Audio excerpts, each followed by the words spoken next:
So, hello mga guys. Ayan, may tubig na dito sa buhay namin. Kasi nga, grabe yung ulan. Isang linggong ulan. Ayan, tinanggal ni Apam dun sa taas kasi nga is lahat ng tubig na ito, ayan, mga tubig na to. Ayan oh.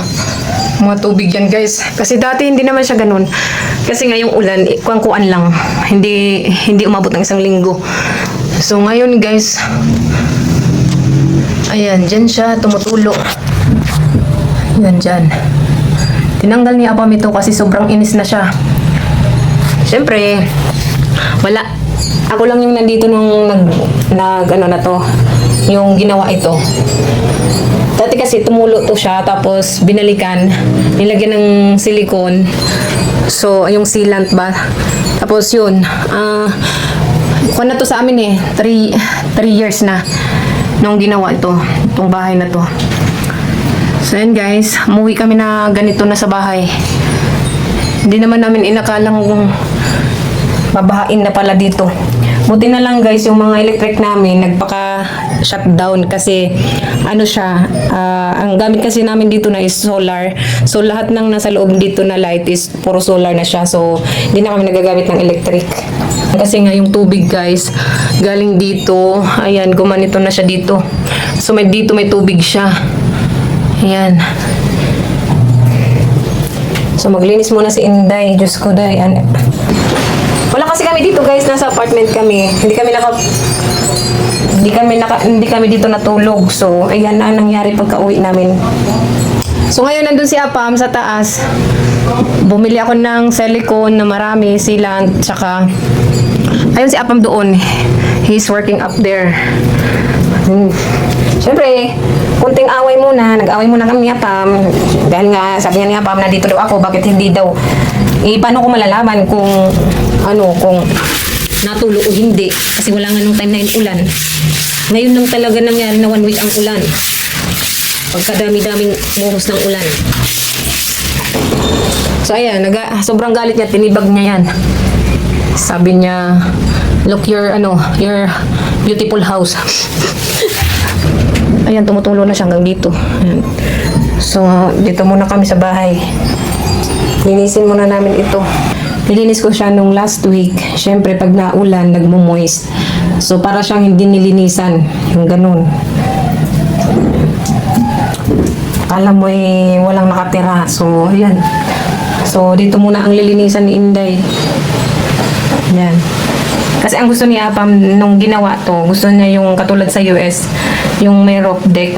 Pwede mo lang siyang i-open, tapos para masilip mo siya sa taas. Sabi naman nila, hindi naman daw, dito yan, ganyan, uso, ganyan. So, diniretso namin. So, ayan, tinibag ni Apam. Yan kasi si Apam, pag ayaw niya talaga yan ng may problema sa bahay, yung natulog, ganyan, lalong sa tubig, sa mga hose, ayaw niya ng mga ganyan.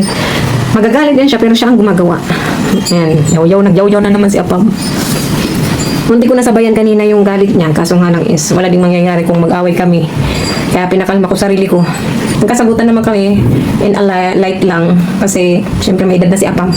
Kaya hindi ko na pinatulan, hinayaan ko na lang.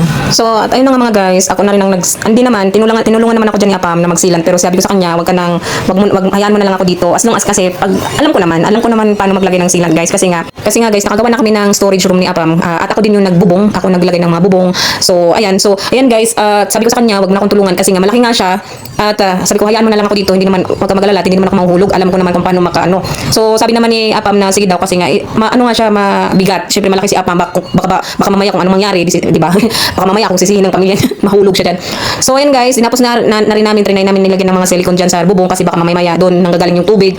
At ayun na nga guys, at na-find out namin na kasi yung ulan, umabot na siya ng sa time na yun kasi nung video ko na yun guys na unang-una is 1 week pa lang yun yung ulan na yun, nag-stop yun siya guys. So, pagka-check namin talaga guys, at yun na nga nangyari sa loob ng bahay namin. So, ngayon, nung chinek namin yung nilagyan namin sealant guys, kasi gumanda yung araw, at trinay namin nilagyan ng sealant yung bubong, yung kinabukasan, Kinabukasan guys, umulan. Hanggang umabot siya ng 2 weeks sobrang ulan. Hindi ko lang alam, hindi ko lang malayan kung 2 weeks na ba. Yeah, 2 weeks na nga sobra. So, syempre malakas ang ulan. At yun na nga pala na-find out namin na kung saan galing yung tubig na naglilik doon sa Yung pala guys, kasi nga doon sa pader pala, nanggagaling pala siya, yung tubig na yun, sa semento. O di ba? Kahit pala sabi ko, kahit pala semento ang bahay mo, kung wala naman palang masyadong kapit na waterproofing, na hindi pala nilagyan ng makapal na waterproofing, tapos pag nagkabiyak, kasi nabiyak kasi yung nagkabiyak na kasi yung mga semento sa pader doon sa sa rooftop na mga kasi dahil sa mga earthquake ganyan.